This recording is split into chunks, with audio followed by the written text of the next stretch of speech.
talk about Calvin.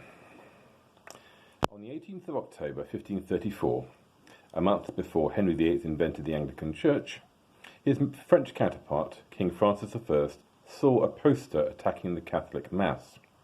That would have been bad enough, but somehow the poster had been affixed to his bedroom door. It was like Luther's theses, or maybe not, all over again.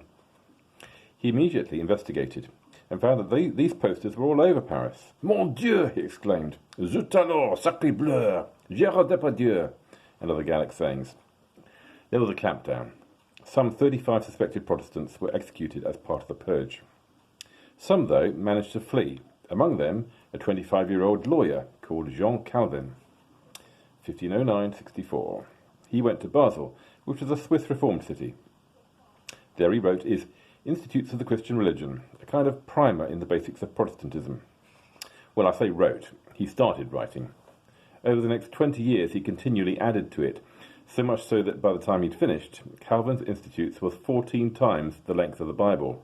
He was nothing if not thorough. Calvin was recruited by the French preacher William Farel to stay and help to establish Protestantism in the city of Geneva.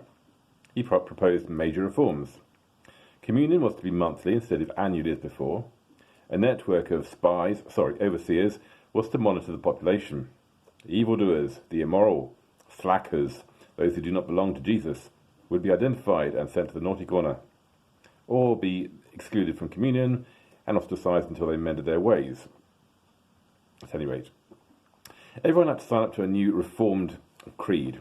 If you didn't, you would be excommunicated. It was like those old Roman imperial certificates of pagan orthodoxy, only reinvented by Christians. The council reluctantly accepted his ideas, but the people rebelled. Calvin was accused of being a French spy. There were riots in the streets and shots outside his window. Calvin and Farel excommunicated their critics, but the council disagreed, and in 1538 evicted them both from the city. 3 years later, he was back. There had been riots and unrest. The city needed a firm hand, and the council shamefacedly turned to the strongest hand they knew, the one attached to Calvin. In 1541, he returned, somewhat reluctantly, to Geneva, took over the running of the place, and turned it into the uber-Protestant city.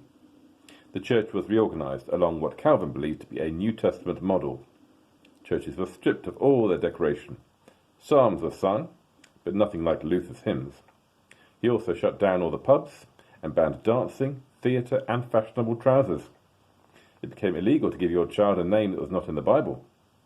Indiscretions were reported and punished by the consistory, the main disciplinary body in Geneva. 3 young men who had eaten too much pâté were locked up for 3 days with only bread and water. An atheist called Jacques Gruet was convicted of dancing and claiming that Calvin had the airs of a bishop. He was tortured and beheaded. The thing about Calvin is that he was a lawyer to his core.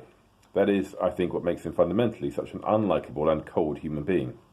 He was a legal system on legs. The Institutes are a logical, systematic theology with no gaps, and that makes them slightly chilling. Calvin was utterly convinced of the majesty and authority of God. Whatever happened in human history, God was in complete control. There was no such thing as chance. Didn't Scripture say that every hair on our head was numbered? So Calvin concluded that every single event in human history has to be not only known about, but ordained by God. Okay. But how does that square with people becoming Christian? Calvin believed that God already knew about that. In fact, he ordained it. It is a natural development of Augustine's idea of predestination. God ordains everything that happens. So, if people become Christians, it's because God chose them to be saved. They are the elect. But if God has chosen only some people to be saved, then, Calvin took the idea to its logical extreme. He believed that God also predestines some people to be damned. If he chooses some to be saved, then he must logically select others for the damnation pile. For Calvin, this showed the majesty of God.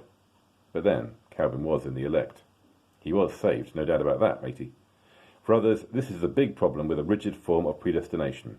If God has chosen who will be saved and who will be damned, and there's not much you can do about it. Calvin stared into the abyss and didn't blink. He looked into the logic of predestination, dispassionately confronted its darker side, and endorsed it. Luther typically agreed with double predestination, salvation and damnation from the beginning of time, but chose not to talk about it. Calvin was too rigid, too honest, too dispassionate to cavil like that. And that's the difference between them. Luther was a foul-mouthed, anti-Semitic bigot who dissembled for the cause and who fell out with virtually all of his friends. But there was hot blood running through his veins. Calvin was an android, not literally, obviously, although it would explain a lot. You could have a drink with Luther, but you could never enjoy a drink with Calvin. For one thing, he'd shut down all the pubs. Calvin's Geneva became the Disneyland of European Protestantism. Immigrants and refugees flooded there from throughout Europe. It hummed with Bible printing and biblical scholarship. In 1551, a French scholar printer called Robert Estienne, or Stephanus, issued an edition of the Greek New Testament in Geneva that was notable for featuring verse references. A couple of others had done this before, but it was Estienne's verse division that stuck, and that we follow today. Later English refugees created one of the great monuments of English literature, the Geneva Bible, the world's first study Bible. Calvin never held an official position within the Genevan government, which frankly allowed him to keep his hands clean. But Geneva was, Calvin thought, made real, and he was directly involved in the killing of a man called Michael Servetus. Servetus's crime was heresy. He had questioned the idea of the Trinity. He was a Unitarian. That meant that he was hated not just by Calvin, but by Lutherans, Anglicans, Catholics, you name it. Calvin had a lengthy and fractious correspondence with Servetus, which in the end he gave up in frustration. He was particularly irritated when Servetus sent him a heavily annotated copy of the Institutes, which pointed out errors in the book. Servetus stated that he would come to Geneva and meet Calvin. Calvin wrote to Farel that if Servetus did come, as far as my authority goes, I would not let him leave alive. To be fair to Calvin, Servetus had already been condemned to death in several other countries, Catholic and Protestant, although Basel didn't support it. Not only that, but he had tried to persuade the Council of Geneva to expel Calvin and give Servetus all of Calvin's possessions. So Servetus hadn't actually exactly gone out of his way to be friendly to Calvin. But having a lot of people agree with you on a crime doesn't make it less of a crime. Calvin did try to get Servetus to repent. When that didn't work, Calvin asked the council to behead Servetus, as it was a more merciful killing. That's comforting. Servetus was burnt at the stake in Geneva in 1533. Another victim at the altar of theological correctness. Protestants and Catholics burnt and branded and slaughtered and killed. Meanwhile, those who spoke out against such behaviour had to go underground and hide. So here's a quick fact file on Calvin. Name Johann Calvin, aka Jean Calvin, or John Calvin. Nationality French. Date 1509 to 64. Appearance long nose, long face, long beard, really long beard. Intellectually he had depth. Physically he majored on length. Before he was famous, a lawyer, possibly an android. Famous for the Institutes of the Christian Religion, Calvinism, predestination, and running Geneva. Why does he matter? Calvinism, the theological system that grew from his teachings, was widely adopted among Reformed, Congregational, and Presbyterian churches. His theory of predestination has proved hugely influential. Could you have a drink with him down the pub? No. He shut the ball down. Although his contract to run Geneva did entitle him to 7 barrels of wine.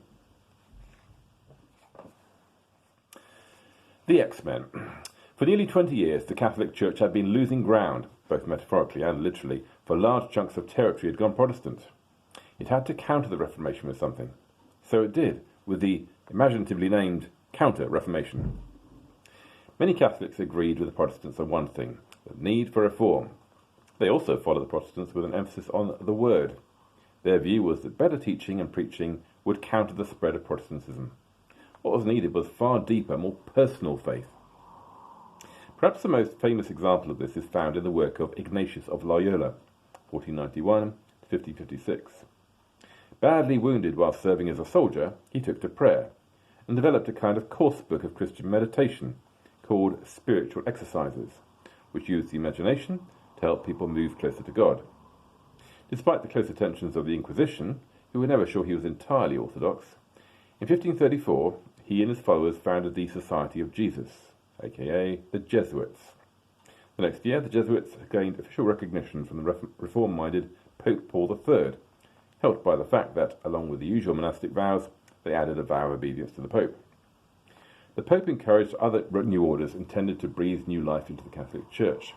The Theatines and the Ursulines were dedicated to living in parishes and promoting spiritual renewal among ordinary people, unlike the Ovaltines, who were largely dedicated to serving hot milk-based drinks.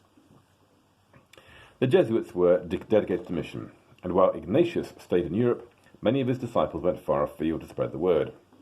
The most famous of these was Francis Xavier, who arrived in India in 1542 and embodied the kind of servant values that the Church needed. Having heard that the previously converted pearl fishers had lapsed a bit, he spent 18 months living among them trying to win them back. He is said to have founded 45 Christian settlements. To make things easier to learn, he turned the creed into poetry. It was Xavier who famously said, "Give me the children until they are 7, and anyone who likes can have them afterwards." He baptized 10,000 people in 1 month at one point. But he also claimed to have seen miraculous healings as a result of his gospel readings. Heaven knows how he also found time to found a team of mutant superheroes. 7 years later, he went on to Japan, on the advice of a Japanese outlaw whom he had met in India, who told him that people in Japan were very keen to learn about both God and the world. They weren't that keen, actually. They were polite, sure, but keen? No. Xavier worked hard to convert them, but with limited success. His monastic poverty, so impressive in other places, only offended the Japanese. Again, some commoners and low-status people accepted Catholicism, but only about 200 in 2 years. Xavier died while on a journey to China. His efforts eventually bore fruit, however, and after his death, some of the local warlords of Japan started to embrace Catholicism. By 1587, there were perhaps 300,000 Catholics in areas around Nagasaki. Here's a quick fact file on Ignatius. Name Ignacio de Loyola, aka Ignatius of Loyola. Nationality Spanish, dates 1491 to 1556. Appearance balding, bearded, walks with a pronounced limp. Before he was famous, soldier, famous for prayer, meditation, spiritual exercises, and founding the Jesuits. Why does he matter? He founded the Society of Jesus, the Jesuits, and he was its first superior general. The approach to meditative prayer and his spiritual exercises became known as Ignatian prayer. And could you have a drink with him down the pub? Well, you could imagine having a drink with him down the pub. Now, what is God saying to you through that?